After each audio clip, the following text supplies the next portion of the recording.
clap for this dress. I bought it for ASOS. I bought it off ASOS for 20 quid. I really put the effort in. I really did. On the way here, I saw this woman reading a book on the train. It was like quite a big book. And the front of it just said the first 50 signs of mental illness. And I just thought, buying the book. Has to be the first one. I mean, in my head, I was hoping it was like going to be quite a shady book. You open up, it's just a mirror.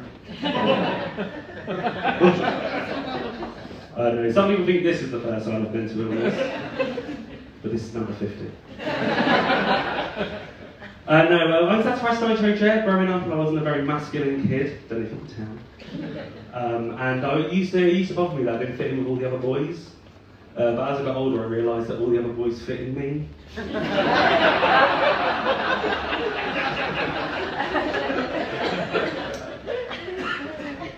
Well, maybe not all. I'm still going to try. So, did anyone here do, when anyone was in lockdown, did anyone here do it just with like one other person? Ooh. I know. I did it with one other person as well, and I thought it was quite nice because as we lost touch with reality, we did it together. And just like anyone else in lockdown, all we ended up doing was just watching like as many TV shows and films as we could. But it got to the point where anything I wanted to watch, I'd run out of. So we were just watching the things that she wanted to watch. And one of the things that she wanted to watch repeatedly was Mamma Mia 2, Here We Go Again. I wish they fucking hadn't. I really did not like that film. There was a lot of things I didn't like about it, but the main thing I actually did like about it, the only good thing about it, was Cher. Because Cher in that film was fucking ridiculous. It really was. Like, every time she was on screen, it was an entrance. Like, even when the first time you saw her, she arrived on a chopper. And I don't think that was scripted. I think she just rang the producers one day and said, I'm arriving on a fucking chopper, you get her, you go. And I was watching it, but my favourite part of the whole film was when she stood on a big balcony looking down at the rest of the party. She turns around and goes, Fernando? I fucking loved it. I thought it was the funniest thing I'd ever seen, so I just kept doing it, like parroting it to myself over and over, and it was making my housemate laugh. And like any comic starved of laughter in lockdown, I was going to take it. So I just kept doing it and doing it and doing it, and it got to, well, I don't know, I want to say weeks, it was probably months, let's be fair. After a couple of months, I was doing it, and then, she was laughing, and she turned to me and went, I think I'm really good at doing the impression now.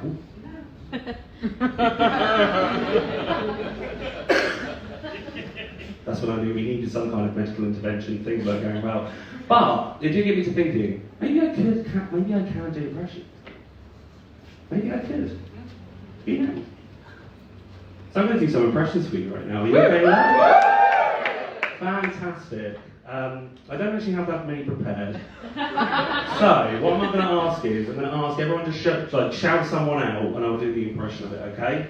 Yeah. Cool. And just to clarify, I do mean someone that I will know, not like my mate Dave. Because I've had that before. I've had him as well. So, someone shout someone else. Someone shout someone else. Oh, what? Gervais. Ricky. Gervais. Gervais. Ricky Gervais. What the fuck? Okay. Right. Ricky Gervais. Yeah, I can do it. Yeah.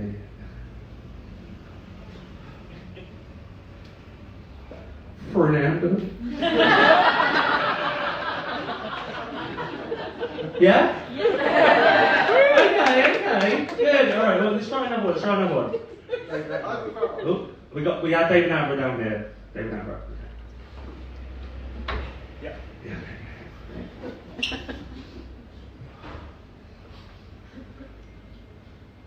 Fernando. Yeah. Okay. We'll do one more. Let's do one more. Harry Styles. That's a hard one. I don't know if I can do that. Hold on.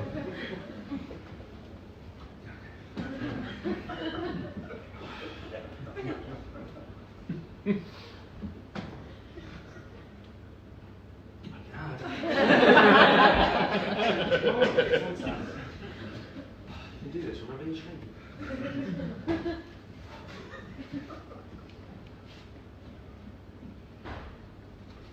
For an end. Yeah? Okay, maybe I say it wasn't wrong. We can take off the velocity. That's lovely. That's lovely. So has anyone else been enjoying life out of lockdown? Yeah. Anyone else realise that life out of lockdown wasn't that different to lockdown? And that you went into lockdown going, I could be doing so much more? You found out you couldn't? I kind of had the latter. So I started to go I was going to go, I'm going full in. I'm going to go full in.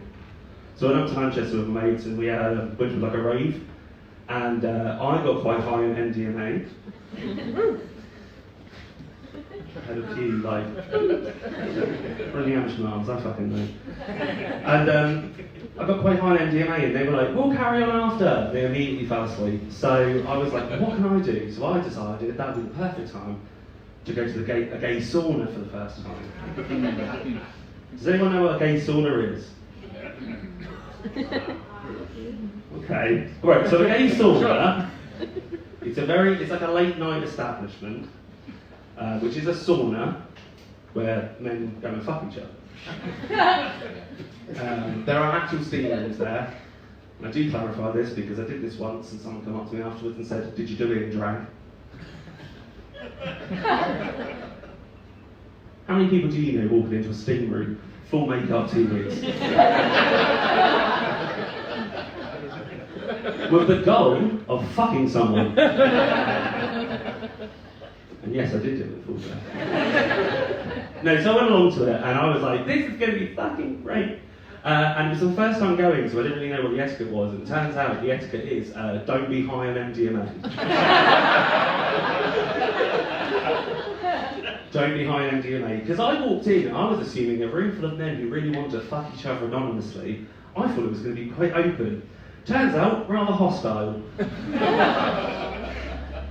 You know when men get horny and everything gets really serious? Think of that with some blue lights, and that's pretty much what it was. I was walking around and I was just a bit like, oh my god, because you know when when you leave the club, like we were in the club, and it's like, oh my god, everyone here is my friend. Everyone here is amazing. I know one with the world. And you're all like, well.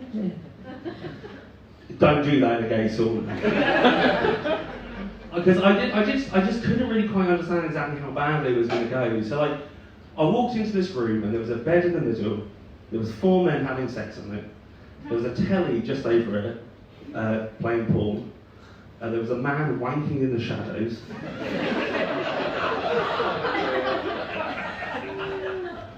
Which I'm not going to judge. All I'm going to say is as soon as I saw it, realised that's not the man I want to be. I spoke to him and was like, live your life, queen. But there's 4 men on the bed fucking, porn playing on telly, man wanking in the shadows, and you realise you're the weird one because you've walked up and gone, hello.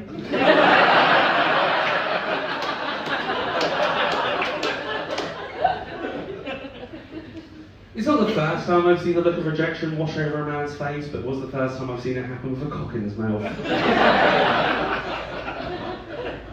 I have to admit. So that was how the end of my lockdown went. I started getting a bit worried back in January. I thought we were going to have to go back into another one, which I was quite glad about because I didn't think this country could take it.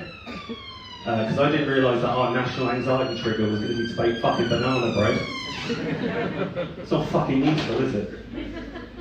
Have you ever been in a fucking emergency situation and gone, oh my god, can you help? And someone's been like, yes, you just need to add 4 packs of yeast to the flour first.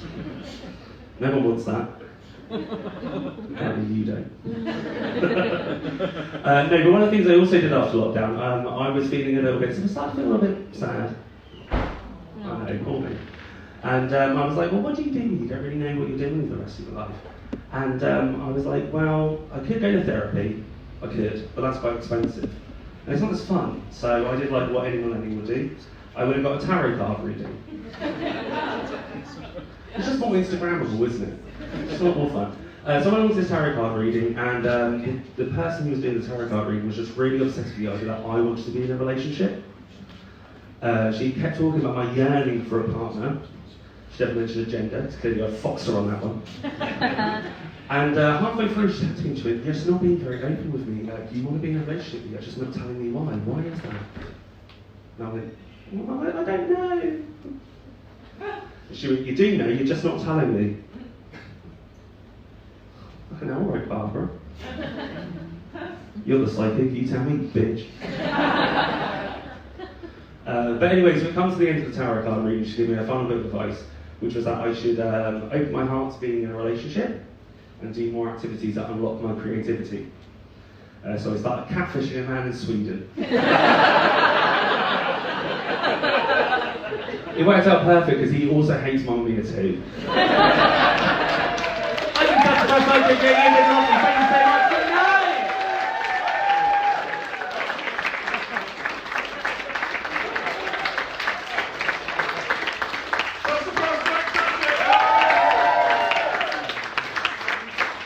Who's expecting that?